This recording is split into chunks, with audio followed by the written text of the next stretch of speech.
LeBron James and Anthony Davis and the Lakers. If the franchise cornerstones had their way, league sources say, the Lakers would prove their desire to win this week by going all in for another elite player. Amick says that's exactly what the Lakers should do. Amick says the Lakers tried a different approach a year ago, adding depth instead of searching for that one true megastar to go along with the greatest player of this generation, LeBron, of course, and their franchise big man, AD. So, Keyshawn, do you agree with what Sam Amick is sort of selling here? Okay.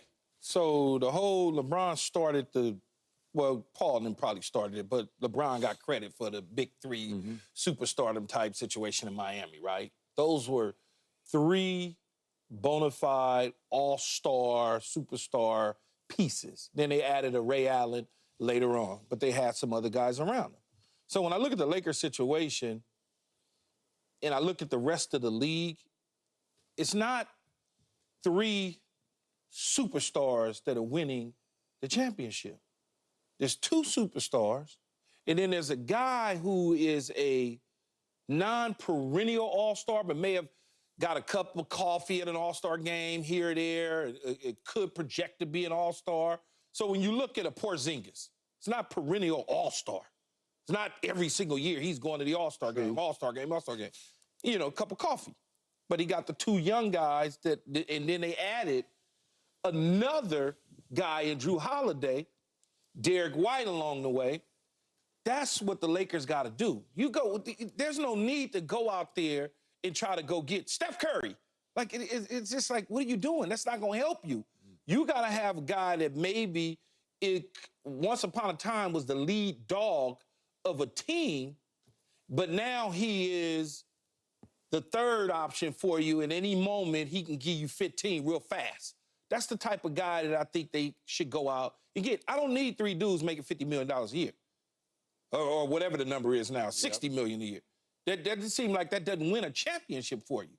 I mean, just look at, and look at Phoenix, but they just got there with Bradley Beal and he was hurt in and out of the lineup, but it doesn't smell like Phoenix is going anywhere anytime soon.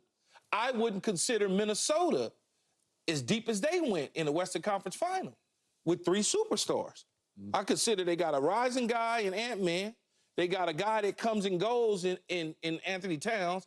And then they just got, whatever you want to call Gobert. Whatever you... He's a four-time Defensive Player of the Year. Yeah, but is that really a four-time Defensive Player of the Year, though, Paul? Like, is it really... or is it just a rim protector in the way? That's what it say. That's what it say. I get it, but I don't think you would honestly believe that. So when I look at it, where are there three bona fide superstar players winning championships? The Golden State era of three of them with Kevin Durant and Clay and Draymond, if you want to add him in there, and Steph, that's over with. That's not going to happen anymore. So I think they need a Drew Holiday type. So I would be happy with a DeJounte Murray and a Capella or a DeMar DeRozan. I would be happy with that. I think that would help them significantly. Okay. I do think they need a third star, but a different type of third star. I don't think, Jamal Murray, I think they need somebody to relieve LeBron of the number 1A duties.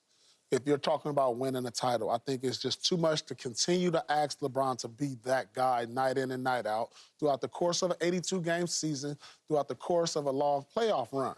The only guy in my mind that could be put them in position to win a championship is Donovan Mitchell. And I've been saying this because not only you put him in a position to say, hey, you're our guy. You're the 1A. Let's move LeBron over here to the 1B, and let's let Anthony Davis 1C continue to be the 2A guy that he is on a championship team. I just think if they're going to win a title, we're talking about, because, the Lakers have two All-NBA players, Skip. Like, the Celtics only have one. But whatever. And they won a title. Lies.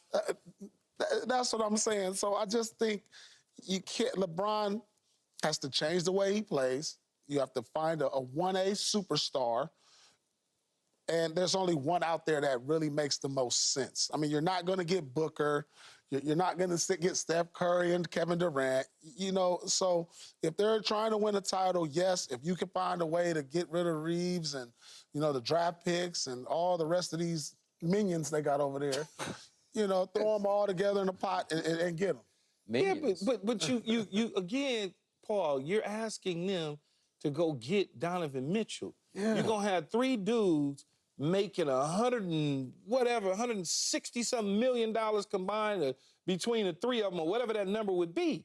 Where's your depth? Like, what you gonna have? They tried the depth route. This is the depth route right now. No, that's true. Right now, they're in the depth route. That's not working. But remember what I said. It's playing. The third guy doesn't have to be Donovan Mitchell. It could be a frontline guy, a once upon a time frontline guy. Do you realize? All right, listen. This is the Lakers' last 5 years, 4 years. All right, in 2020 they won. 21 they lost in the first round. 22 they missed. Well, they messed up. We should have kept our same 23. team in 21. 23. That we had in 20. We should have kept the same team in 21. I don't know what they was doing. 23 first round, conference finals 23, and then first round again. I understand. They need to change up this. They should have kept everybody we had in 20. Why? I don't understand why we got rid of them to go into the 21 season. We literally got the only person we had come back was AD and LeBron. They need a 1A star. If they don't go after a 1A star and they don't pull up whatever they got over there to get a 1A star, it's not worth it. But then we gonna run into the Phoenix problem. No depth. You can't have 3 superstars with nobody else to play. We're gonna get a bunch of G League dudes making, you know, minimum money and. No, they had chemistry issues though. They needed a point guard. I mean, But that's you can argue that but the that's my whole Celtics, but point. can you argue the Celtics don't have much depth, Skip? They don't. All right. They just don't. They After right. 6 or 7. So if you front load your starters, Yeah. like Celtics, would you consider them a team with depth? Celtics 7 deep, man. Y'all, most teams don't even go past 8. That's what I'm saying. What kind of depth are you looking for? You go front heavy on your starters, get your 3 superstars, and you get 1 or 2 guys to contribute off the bench. That's all you need. Okay, but Sam Amick referred to a megastar. They need to go get a megastar. A 1A star. No, not a megastar. A 1A guy. Okay. A 1A. But megastar is Donovan Mitchell. Yeah, megastar is that's it. Donovan Mitchell. Yeah, And how do you just snap your fingers and say, "Oh, come on over here and play with us"? Well, it's not that simple. And there are these new CBA rules that just boggle my mind. I can't even comprehend all of it. But it's more difficult to pull that kind of move off today than it was yesterday. See, right? if you go get a DeMar DeRozan, it doesn't cost you anything. Yeah. He's in free agent. See, it doesn't cost you anything. No, it's going to cost something. I mean, it costs you some money. It's going to cost you something. But it's not costing you a bunch of draft picks and stuff like that. Okay. You don't have to give up your Austin Reeveses. You don't have to give up your connects. What about Trae Young? Does he help? I mean, I like Trae personally, but I don't know that that's what they're looking for. All right, let's get back to DeJounte. I do DeJounte Murray. So all the reports say that they were close with DeJounte at the trade deadline, but Atlanta wanted a bunch of stuff, but they wanted the cherry on top was Austin Reeves, and L.A. said no. And now we're at the same impasse again. It might be on the front burner, but Austin Reeves, they're saying no, Austin Reeves, but it's going to include Rui and a bunch of other stuff. You know, it's like all kinds of stuff's in there. And you're saying goodbye, Austin Reeves. We developed you. You're a great guy. We'll see you. Keep your house here, and we'll see you down the line. Okay.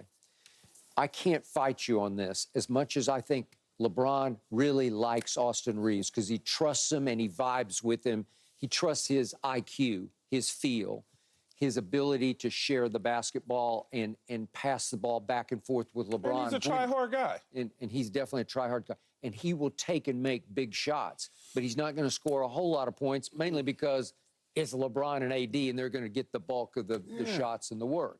So I'm looking at Austin Reeves last year had his best year, and he averaged 16, 4, and 6. 6 assists is pretty good. Yeah, that is. That'll work. Got some value. Yeah, he has some value. That's a third option. And yet, I still can't believe. Yeah, that's great. Third option giving you 6 assists. Yeah, it is. But DeJounte, we're talking some career numbers here because last year he was 23, 5, and 6. And back in 2022, his last year with the Spurs, he was 21, 8, and 9. That was an all-star year. So he did make one all-star team. So is he better than